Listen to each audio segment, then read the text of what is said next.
Bonjour et bienvenue sur ma chaîne La Boulimie, ça suffit. Dans le précédent épisode, je vous ai parlé de ma vision pour 2024. Accompagner le maximum de personnes pour qu'elles retrouvent enfin leur poids de forme pour toujours. À la fin de cet épisode, je vous donnerai un petit conseil de spécialiste. Et pour soutenir ma chaîne, la faire connaître, aider d'autres personnes, les informer, un petit clic sur le pouce. Merci d'avance. Dans cet épisode, je vais vous présenter en 10 points comment j'en suis arrivée à me positionner en tant que spécialiste des addictions alimentaires. 1.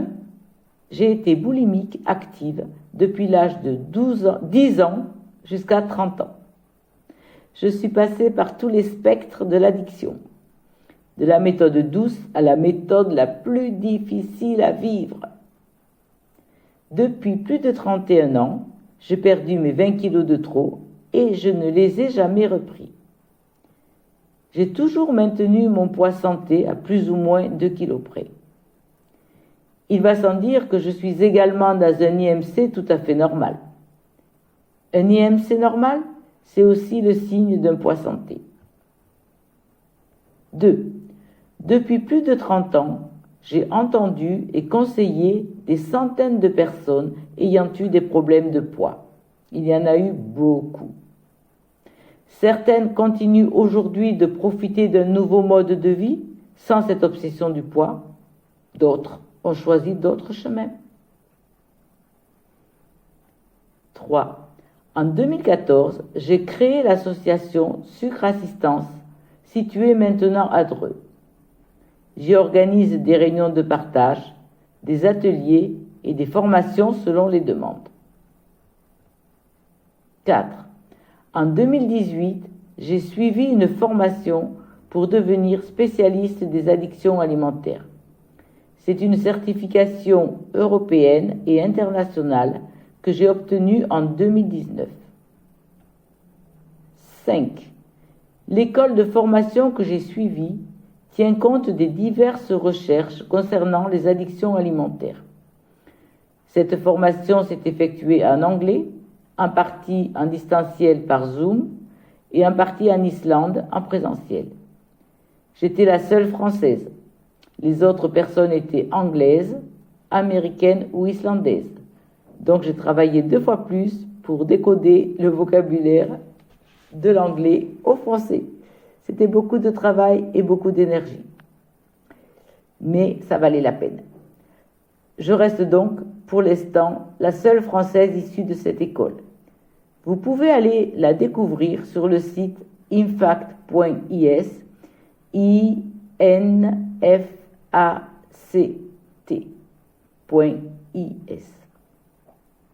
6.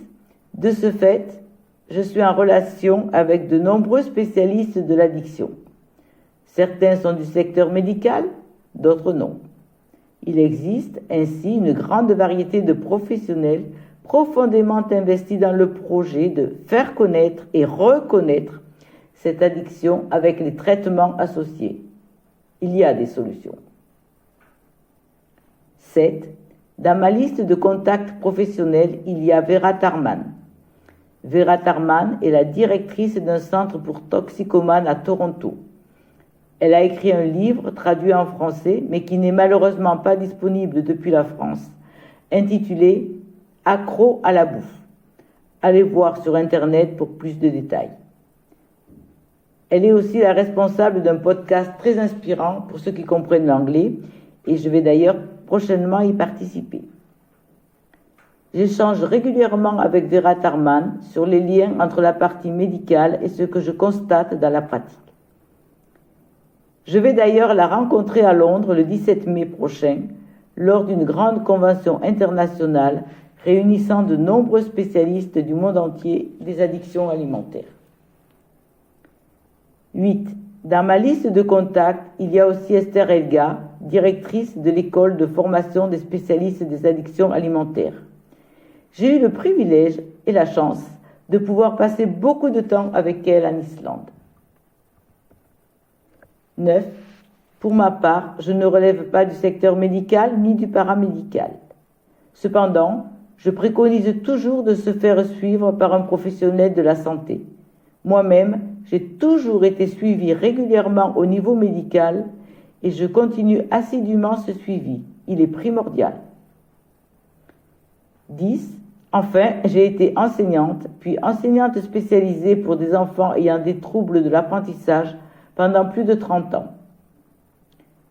De par mon expérience professionnelle, j'ai développé une approche pédagogique que j'ai mise au service de ma position de spécialiste des addictions alimentaires. Les grandes lignes en sont les suivantes. Adopter un langage simple et compréhensible immédiatement par tous. Écouter suffisamment la personne pour lui indiquer dans quelle phase elle se trouve. Lui proposer une progression et un rythme d'accompagnement personnalisé adapté à son style de vie. Et surtout, lui suggérer un plan d'action pour qu'elle avance dans son rétablissement, et ce, dès la première séance. Se rétablir des troubles de la compulsion alimentaire, c'est comme apprendre un nouveau langage, une nouvelle façon de vivre, afin de non seulement retrouver son poids normal, mais aussi le maintenir et surtout se l'approprier. C'est un apprentissage à long terme qu'il faut prendre très au sérieux et qui n'est pas facile. Cela requiert du courage, des actions, de la persévérance et de la confiance. Je le sais, j'y suis passée et cela a fonctionné. Il est fort probable que ce soit possible pour vous aussi. En tout cas, ce choix est entre vous-mêmes. Et voilà mon conseil. Quoi qu'il en soit, si vous vous sentez un peu concerné, ne restez jamais seul trop longtemps. Pour information, le prochain épisode s'intitule « Ça m'énerve alors je mange ». À bientôt!